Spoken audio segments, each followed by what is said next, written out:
Welcome to the Deep Dive. Today we're going to be looking at the mind-body connection. Ooh, You know how our thoughts and emotions can actually really affect our physical health? right. We've got all sorts of sources this time. Blog posts, scientific articles, even like a health clinic's website. Wow. It's going to be fascinating. I love it when we have a good mix like that. Me too. Yeah. And I always like to make things practical, right? Right. So today we're not just going to talk about the idea of this connection. We're going to get into the nitty-gritty. How do emotions actually show up in our bodies? Yeah. What can we do to feel better? And of course, a little bit of the science behind it all. The hormones, the neurotransmitters. Oh, and don't forget the placebo effect. Oh yeah, that's a good one. Yeah. It's all connected in ways we might not even realize. It really is. Have you ever noticed how when you get nervous, you get those butterflies in your stomach? Oh, totally. That's a perfect example of an emotion having a real physical effect. I used to think that was just an expression. Yeah. But it's a real thing. And I was reading about this Finnish study where they actually mapped where people feel different emotions. Oh, yeah. I read that one too. It's fascinating, isn't it? It is. They had people color in body maps to show where they felt more or less activity. Right. And they found these similar patterns across different cultures. So it's not just cultural. No. It seems like we all experience anger in a similar way physically. Wow. So what do these maps show? Where do we feel happiness versus sadness in our bodies? Well, with happiness, the maps just lit up all over. It was like the whole body was energized. But with sadness, there was a lot less activity, especially in the limbs. It was almost like a withdrawal inwards. That's so interesting because when I'm happy, I feel like I could do anything. Exactly. But when I'm sad, I just want to curl up in a ball. It makes sense, right? And anger showed up really strongly in the chest, head, and hands. What? It's like your body's getting ready to fight. Totally. Clenching your fists. Right. And then you have emotions like shame and disgust, which were felt more internal, almost like the body was trying to protect itself. Huh.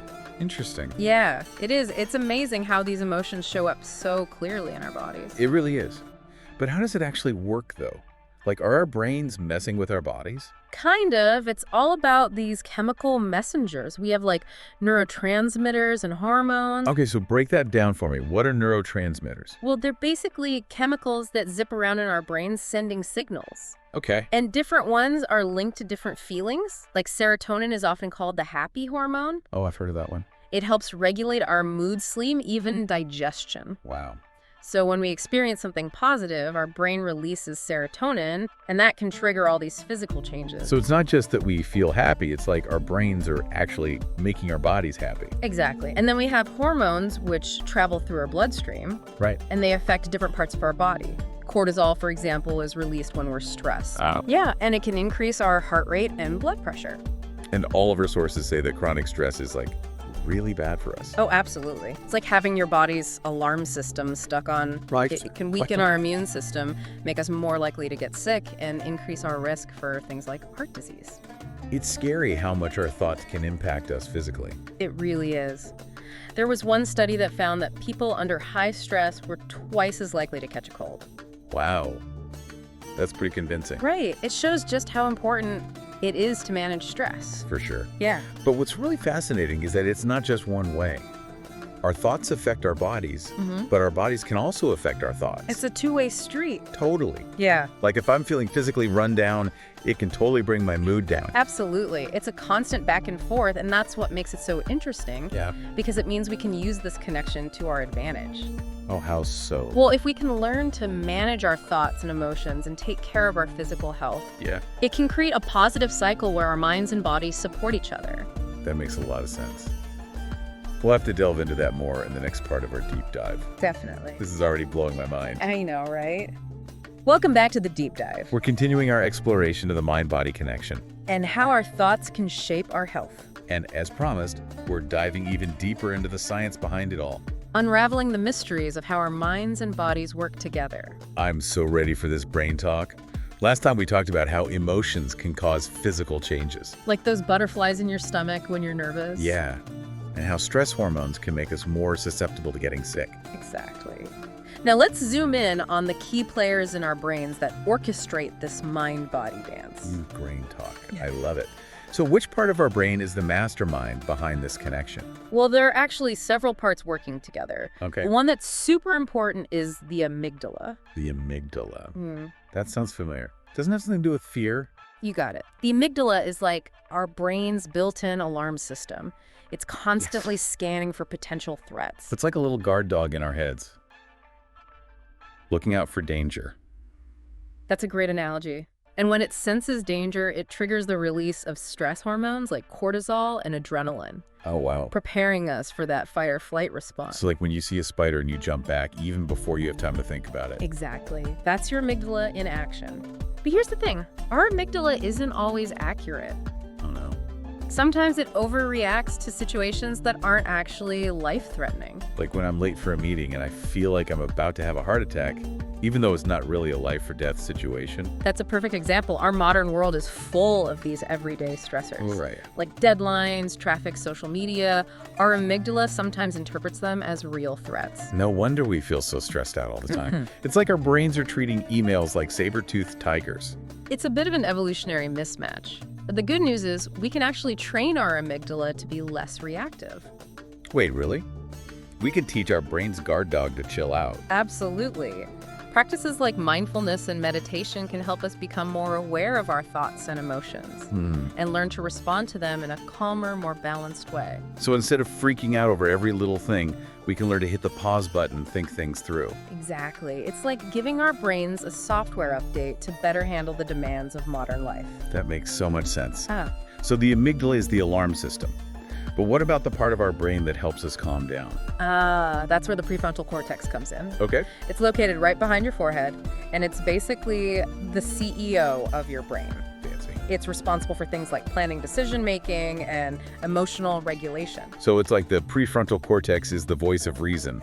It steps in and says, hold on, everyone, let's not overreact. Exactly. And it can actually modulate the amygdala's response. When it's functioning well, it can put the brakes on that automatic fear reaction Well, that's good. and allow us to respond to challenges in a more thoughtful way. So it's like a tug of war between the amygdala and the prefrontal cortex. Fear versus reason. That's a great analogy. And the more we practice things like mindfulness, the stronger our prefrontal cortex becomes. So we can actually strengthen that part of our brain. Yes. And the better it can manage those stress signals from the amygdala. I'm starting to see how all of this fits together. Yeah. Our thoughts trigger activity in certain brain regions, Right. which then sends signals to the rest of the body through the nervous system. That's it. Remember the autonomic nervous system we talked about? It's the control center for all those automatic functions. Like breathing, heart rate, digestion. Exactly. It's like the behind-the-scenes crew keeping our bodies running smoothly. Yeah. And it has two branches. The sympathetic nervous system revs us up for action, like when we're facing a threat.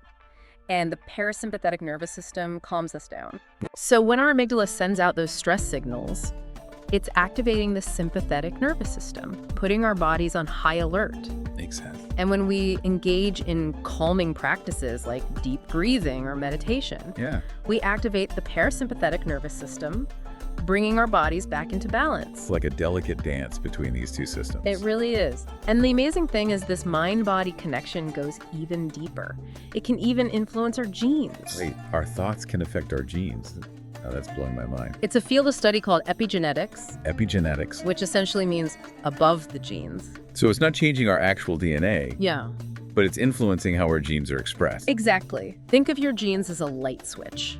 They can be turned on or off. Okay. Epigenetics is like the dimmer switch that controls how bright the light shines. So our experiences and lifestyle choices can affect how our genes function. That's right. And there's growing evidence that chronic stress can lead to epigenetic changes that increase inflammation, Oh no. making us more susceptible to chronic diseases. So stress isn't just bad for our mental health. It's literally messing with our genes.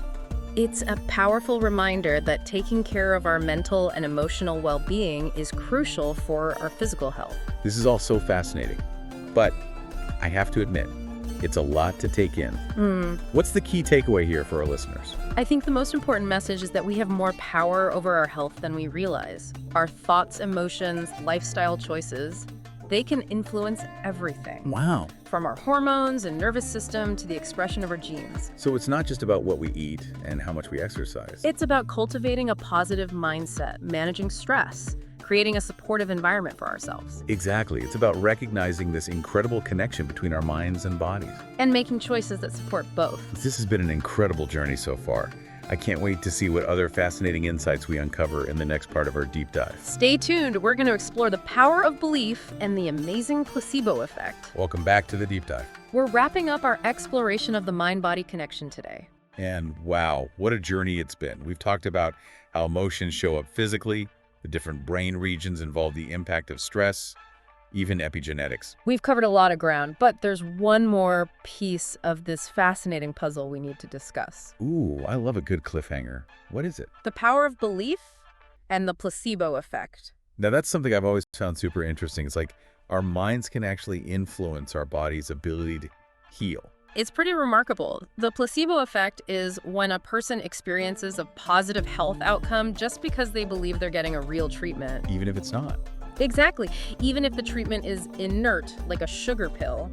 So like if someone takes a sugar pill thinking it's a painkiller and their pain actually decreases. Exactly. Their belief triggers a real physiological response in their body. That's wild. So it's not just wishful thinking. There's actual science backing this up. Absolutely. Countless studies have shown the placebo effect across so many conditions, from pain relief to depression to even Parkinson's disease. Wow. So how does this work? What's happening in our brains and bodies when we experience the placebo effect? Well, researchers believe it's a combination of psychological and physiological factors. Okay. On the psychological side, there's the power of expectation. When we believe a treatment will work, we're more likely to experience positive effects. Makes sense. This could be because of reduced anxiety, increased hope, or even a shift in how we perceive symptoms. So if we're expecting to feel better, our brains might actually filter out some of those negative sensations. That's one possibility. Our brains are incredibly adaptable. They can change how we experience pain and other sensations based on our beliefs and expectations. It's amazing. What about the physiological side? Are there actual physical changes happening too? Yes. Studies have shown that the placebo effect can cause real physiological changes. For example, placebo treatments have been shown to change neurotransmitter levels, reduce inflammation, even activate certain brain regions linked to pain relief and reward. So it's not just in our heads. Our bodies are actually responding to our beliefs in measurable ways. Exactly. It really highlights how powerful the mind-body connection is and how our thoughts, emotions, and beliefs can significantly impact our physical health. This is so empowering. It means we're not just passive bystanders in our health journey. We can actively participate in our own healing. Absolutely. While we can't always control what happens to us, we can control how we respond. We can choose a positive mindset, nurture supportive relationships, and make lifestyle choices that support our well-being. This deep dive has been so eye-opening. I feel like I have a whole new understanding of the connection between my mind and body. I'm glad to hear that. And I hope this exploration has inspired our listeners to start paying more attention to their own thoughts, emotions, and beliefs. Because they truly do matter. By harnessing the power of the mind-body connection, we can unlock our full potential for health, happiness, and fulfillment. Thank you so much for taking us on this fascinating journey today. It's been my pleasure. And to our listeners, thank you for joining us on the deep dive. We'll see you next time for another deep dive into a new and exciting topic.